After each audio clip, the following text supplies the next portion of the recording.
video detailing She-Hulk's business prospects, so in this non-spoiler review, it's time to get down to brass tacks to answer your burning questions about She-Hulk. So you can decide if you want to watch this week to week. Do you want to get up as soon as it drops? Do you want to wait to watch it a little bit later? Do you want to wait to binge it once all 9 episodes have dropped? Or maybe you just want to skip it. I'd at least give it a whirl. The first episode is all about She-Hulk and Bruce Banner. It's got some funny Avengers jokes. I'd at least check out the first episode. And I really liked episode 4. All right, so anyway, this is a mostly spoiler review. But if you're the kind of person who doesn't even like to know when a character might show up with no other details, like what episode, well, you've been warned, because that's this kind of non-spoiler review. And on that note, when's Daredevil showing up? I mean, for better or worse, I know a lot of you are most excited about seeing Matt Murdock back in action with his classic yellow and red suit. However, in the first 4 episodes, he does not show up, nor is he even mentioned. And I said that in my business breakdown, and I felt bad because someone in the comments was like, she said no Daredevil, but maybe that means Matt Murdock shows up. No, Charlie Cox. As far as the eye can see, not even a smidge, not even a hint, not even an aura. But I mean, he's gonna show up eventually. He's been in the trailers. And as I told you a long time ago before even that, but he's not in the first 4 episodes, which I'm telling you now. So hear me so you're not disappointed. All right, how are the VFX? I've been defending them all along. I've always thought they've been okay. I mean, I think they're as good as the Bruce Banner Hulk VFX. I mean, they're fine. When you watch the show, they're clearly on a budget, but I think that the VFX are good enough to get the job done.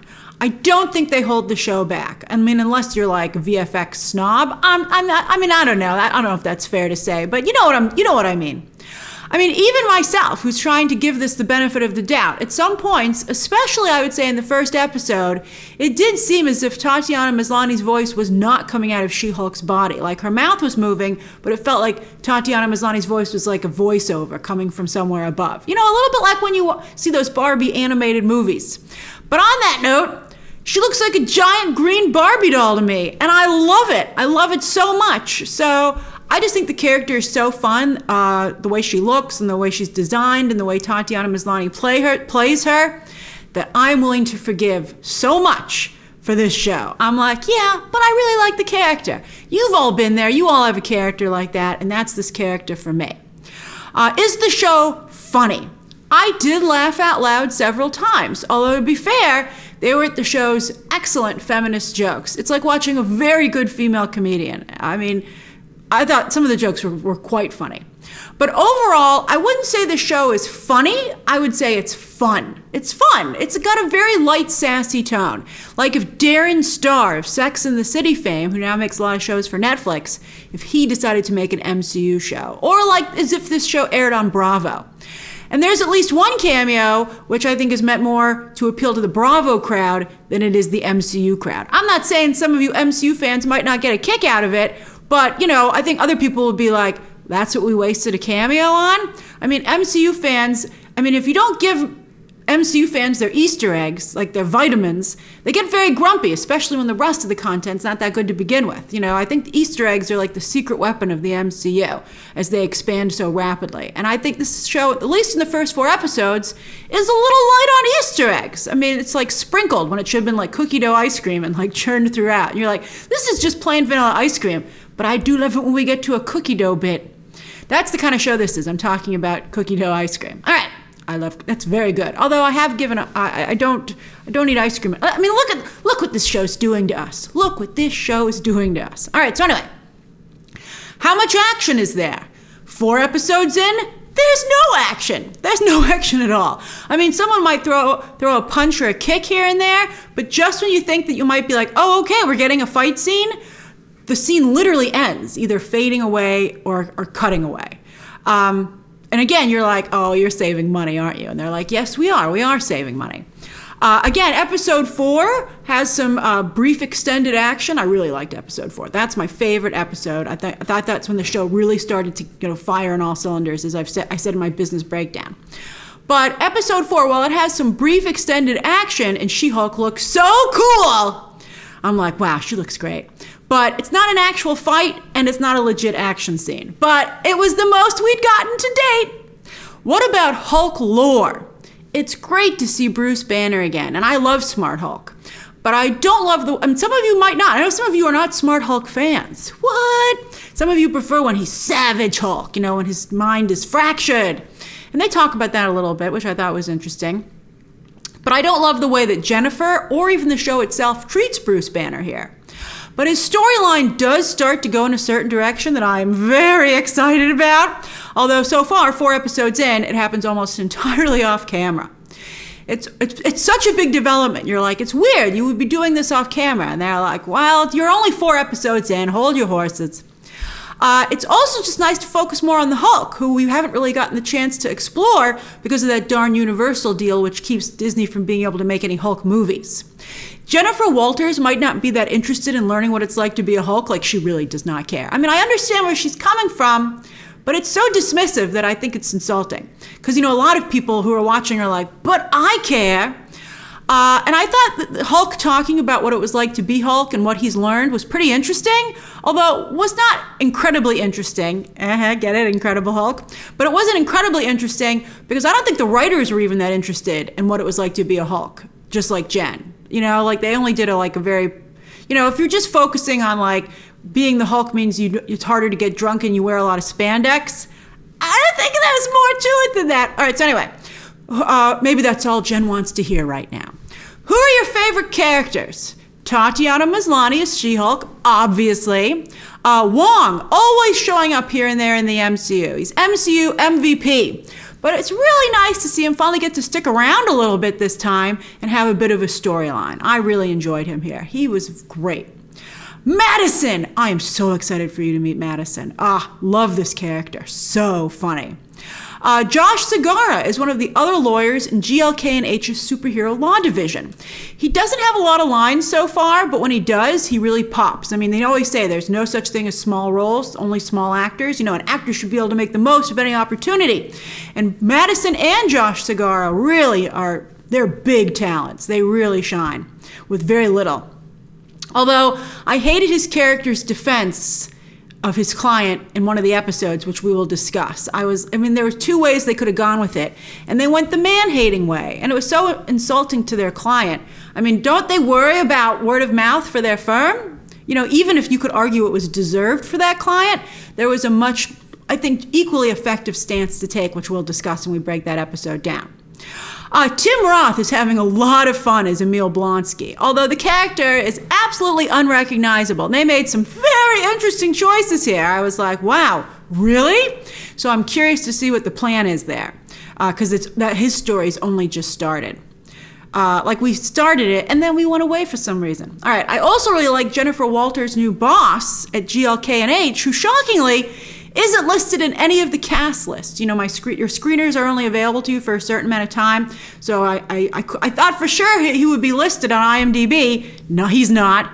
But I thought he did a good job. I thought he had some very funny lines. You know how I love business humor. And I did like the commentary on high-priced, high-powered private law firms. I thought that was really interesting. I would like more of that, quite frankly. But what about Jameela Jamil as Titania? I'm sure some of you are wondering about that. And I know a lot of you are excited about Jamil, you're fans of hers, or, Titania, who was She-Hulk's most famous villain, or one of her most famous villains. But I kid you not, she shows up for 2 minutes in episode 1, and so far that's it. Episode 4 does seem to briefly set up her return, but it's shocking. And it's so poorly handled too. You're like, I can't even believe this happened. It's like you don't even know what to say. Jameela Jamil doesn't even know what to say except to side with fans on her character's look, which was pretty shocking. But now that I've seen how the episodes play out, at least so far, I'm not surprised Jameela Jamil is a little miffed. All right, what is this show about? So far, I cannot tell you.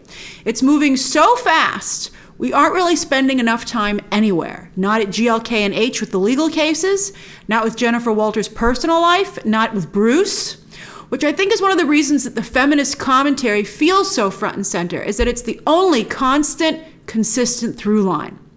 All right, what's the bottom line? Well, I'm very thankful that this show makes Tatiana Maslany the She-Hulk of the MCU. And of all the new characters introduced in Phase 4 so far, many of whom I've enjoyed quite a bit, I feel that She-Hulk has the most potential, not introduced in Phase 4. Don't worry, Wanda fans. But I feel that She-Hulk has the most potential of the new characters of Phase 4 to really be a heavy hitter for the MCU going forward. I mean, wow. I hope that she is a big hit. I'm a little nervous because of the way the show is presented, but she should be big. I mean, they're trying to make Captain Marvel really big, but I think She-Hulk might be where it's at. I hope so. I really love the character. And as a woman who is career-focused herself, I did really appreciate the commentary. I don't know how many other people will care about it, but I thought it was interesting and it brought up some interesting points. However, as a career-focused woman, I don't agree with a lot of the choices that Jennifer Walters makes. I wonder how, some of the choices don't feel authentic to me, and I think that a number of career women would be able to easily spot the mistakes that Jennifer Walters is making. I mean, everyone's got to make their own mistakes, right? But I feel like she's far enough along in her career that these are a lot of things she should have learned already. I also feel she really creates a lot of her own problems. This is a conversation we have a lot. There's a lot of opinions these days, and there's a lot of preaching, but if you're not willing to listen to the other side and be open to criticism, I think that can be very frustrating, right? I mean, if you just want to have a conversation with yourself, you're going to end up having a conversation just with yourself. And on that note, this is interesting to me because it only occurred to me when I was writing my notes for this review. She has a best friend character played by Nikki Ramos, who also works for her as her paralegal. And that dynamic is like sketchy. It's tough to be friends with someone who works for you because there's a power dynamic there. And, that's kind of uncool to do to her friend. If she really is her friend, how does her friend ask for a raise, et cetera, et cetera. Anyway, this friend is very affirming. She's always like, yeah, you go, Jennifer Walters. I'm with you 110%. And I think this show and the character of Jennifer Walters would be better served if she had a female friend who lovingly, constructively, positively, and privately called her on her shit. That is a very good kind of friend to have. Bruce is trying to be that friend to her on the show, but Jennifer Walters isn't interested in listening to him. And to be fair, Bruce doesn't understand the female perspective, which I think is obviously a lot of what any woman goes through. So it would be great for her to have a female friend who is a constructive sounding board rather than just a sycophant. So in the comics, She-Hulk is friends with Jessica Drew, but that character is over at Sony. She's also friends with Carol Danvers, but I think Carol Danvers would just double down on a lot of the same mistakes, at least the way Brie Larson plays her. I think having this is great. If Jennifer Walters was friends with Jessica Jones, oh my God, that would so help this show and the character. I mean, they're friends in the comics. The two shows already have a ton of similarities, maybe in season 2 or in the remaining 5 episodes. I haven't heard anything. I know Kevin Feige really likes Kristen Ritter in the role, although she recently signed on for some other show and for some other franchise, etc. But I think that Kristen Ritter and her character would help this show a lot and would do a lot to balance out this show's problems, because I think that's it. This show is extremely one-sided at this point and very niche. But if that's your side and your niche, it's fun. Also, it desperately needs longer episodes. By far, these episodes are way too short to really get anything accomplished. But we'll see. There are still 5 episodes to go. So that's my non-spoiler review of the first 4 episodes of She-Hulk, which start tomorrow on Disney+. Be sure to join me every Thursday in the morning for breakdowns, and then later in the day, instead of live watch-alongs, we're going to start doing live discussions so that more people can join and we can have a live interactive discussion about that week's episode. All right, share your thoughts down below, subscribe today, and of course, as always, you can check out some more videos right now.